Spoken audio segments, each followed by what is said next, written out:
Tanong lang to, kumikilos na ba si Baste at si Sara Duterte? Sama na natin si Pulong para matulungan ang mga naapektuhan ng 7.8 magnitude na lindol at tumama sa iba-ibang lugar sa Davao City, pati na sa mga karatig Pook. Pero Davao City in particular, marami na ako nakita ng video, mga kababayan, nung lindol kanina, iba-ibang lugar, pati sa Davao City. Pero hanggang sa simulan ko itong kwentuhan natin ito, wala pa ako nakikita na kahit isang video si Baste o si Sara o si Pulong nag-iikot na, inaalam na ang sitwasyon, inaalam na ang damage, kumikilos na bilang mga opisyalis, local and national officials. Wala. Pero kung banatan nila ang gobyerno, hindi kumikilos pag may problema, walang ginagawa. Kaninang umaga pa yon, mga kababayan. Ang normal na reaksyon ng mga local officials, pag may trahedya, agad kilos yan. Minuto pa lang kilos na yan. Ang PBBM government, minuto, wala pa isang oras sa karaan yung lindol. May mga lumalabas ng balita online. May utos na agad si Pangulong Bongbong Marcos. Full and immediate response. Full and immediate response, sinuulit ko. Tapos makalipas ng sandali or another 1 or 2 hours ba, si Presidential Communications Office Undersecretary Claire Castro, meron na ring video clip. May sapat na pondo para matulungan ang mga naapektuhan ng lindol sa Davao City at sa iba-iba pang lugar. Si Baste, mayor. Si Sara, taga Davao City. Sila magkakapatid, taga Davao City. Wala pang nababalitaan hanggang ngayon kung kumikilos na sila para makatulong. Bakit? Kung tirahin yung PBBM government, ulitin ko na lang, walang ginagawa pag may trahedya, hindi kumikilos, etc. etc. Ngayon, lugar nyo ang kasama sa mga tinamaan, ni isang minutong balita kung ano na ang tulong na ginawa nyo, pagkilos nyo, walang lumalabas hanggang ngayon. Alas 4:20 na ng hapon. Ganon. Kabado raw si Sara Duterte sa patuloy na pagiging Senate President ni Alan Cayetano. Una, umasa daw sana si Sara Duterte na kahit sandali pa ay madidelay ulit ang impeachment trial niya. Nagulat daw si Sara na talagang ora-orada kinumbin agad ni Alan Cayetano yung impeachment court. Di ba nung isang taon, nung si Francis Escudero, ang Senate President, hindi na naubusan ng dahilan si Escudero para magsimulan yung impeachment trial. Si Alan Cayetano kinumbin agad yung korte. Pangalawa, hindi pa rin daw nalilimutan ni Sara Duterte yung ginawa sa kanya ni Alan Cayetano noong 2019. Kung saan nagbanta si Alan Cayetano kay Sara na kung i-endorse ni Sara noon si Lord Alan J. Velasco bilang House Speaker, masisira daw yung koalisyon ng administrasyon noon. Si Digong ang presidente, na masisira daw yung koalisyon. Ganon ka-indirect pero still pagbabanta. Nagkaayos daw ang mga nag-iisumunod na balita after that, na actually nagkaayos din daw yung dalawa, pero hindi na raw nalimutan ni Sara Duterte, hindi pa raw nalilimutan. Kaya hindi daw nakakasiguro si Sara Duterte, alam niya, sa impeachment trial niya, dahil si Cayetano nga ang Senate President Kaya abangan natin, mga kababayan, na mangyayari. Huwag natin kalimutan, si Alan Cayetano, nag-aambisyon din maging presidente yan. At, tulad ng nakita na natin, puro sabit yung nangyaring insidente sa Senado no May 13. Puro butas so far. Si Alan Cayetano, lahat gagawin niya para magbagong puri sa mata ng sambayanan. Magabang tayo, mga kababayan. SWS, saan kayo kumukuha ng kapal ng mukha? Sa totoo lang, nakakatuloy pa ba kayo na mahimbing? Number 1 na naman sa inyo si Sara Duterte sa survey. Number 1 na naman. Tapos si Pangulong Bongbong Marcos, negative 15 ba ang ratings niya? Si Sara na walang naipakitang trabaho or accomplishment hanggang ngayon, kahit na daang-daang milyon din ang budget ng OBP, si Sara na hanggang ngayon ayaw magpaliwanag kahit na isang salita doon sa mga bilyong-bilyong pisong pondong hinahanap na question sa kanya na po sa tamang panahon. Si Sara Duterte rin mas madalas pang maglakwatsa sa abroad kaysa sa magstay dito sa Pilipinas. Si Sara Duterte na walang anumang maipakitang accomplishment na nakatulong na sa maraming mga Pilipino sa pagwawaldas niya sa mga biyahe niya. Yung ba rin ang number 1, SWS. Samantala siya Pangulong Bongbong na sa tanggapin nyo hindi, walang tigil sa pagtatrabaho, nagbibiyahe pero may mga benepisyo o pag-asa sa Pilipino, negative 15 pambigla.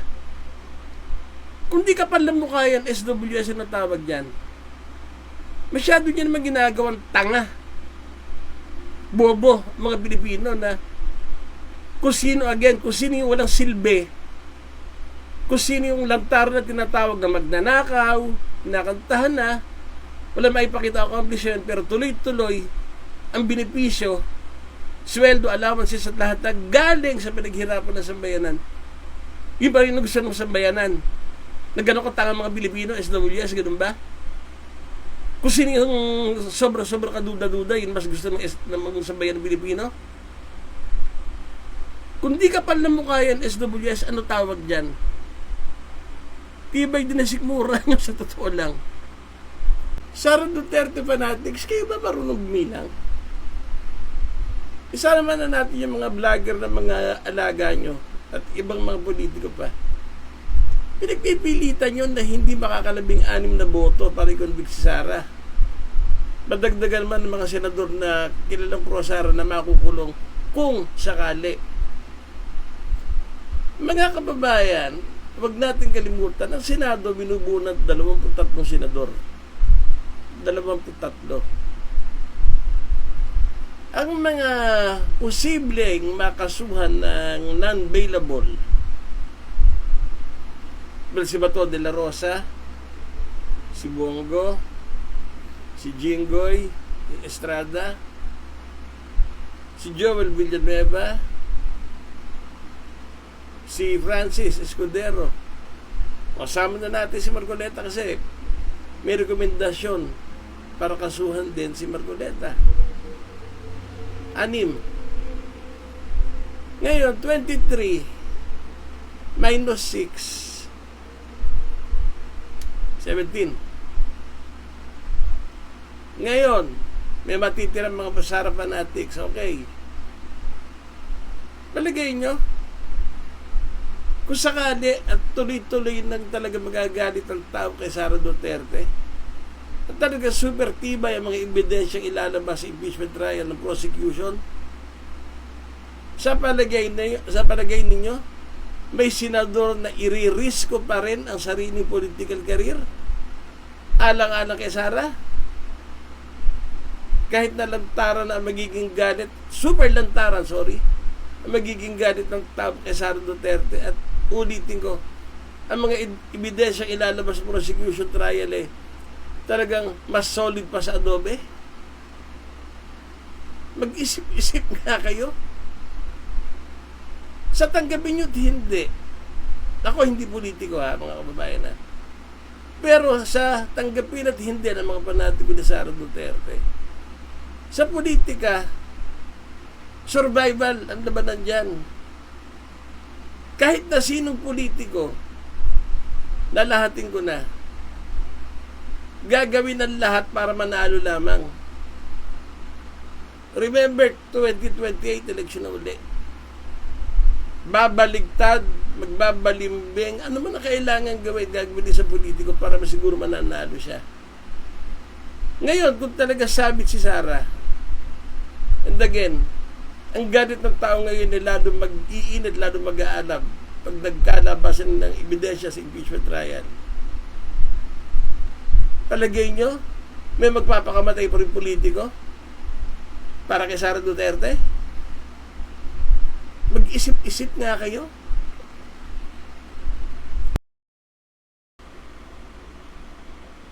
Tuloy-tuloy pa rin ang magiging pagdurusa natin kay Sara Duterte, mga kababayan. Bakit ko nasabi? Nasa balita ngayon, ayon kay Senator Erwin Tulfo, itinakda ni Senate President Alan Cayetano simulan ng impeachment trial sa July 6 pa. July 6 ha? May 21 pa na tayo ngayon. Ngayon, bakit ko nasabing tuloy-tuloy pagdurusa natin?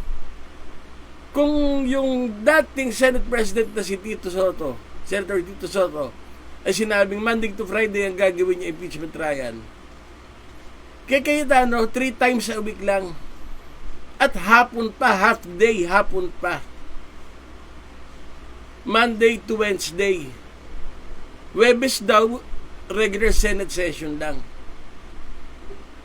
So, kahit na hindi politiko, kahit na hindi abogado, may isip na natin, mga kababayan, ano lang matetekap sa kalahating araw na trial? At bakit 3 times a week lang? Kung si Soto, nung siya Senate President, nasabi niya gagawin yung daily Monday to Friday, bakit hindi pwedeng gawin daily ni Cayetano? Considering, mga kababayan, ilang taon na yung bilyong pondong hinahanap kay Sara Duterte.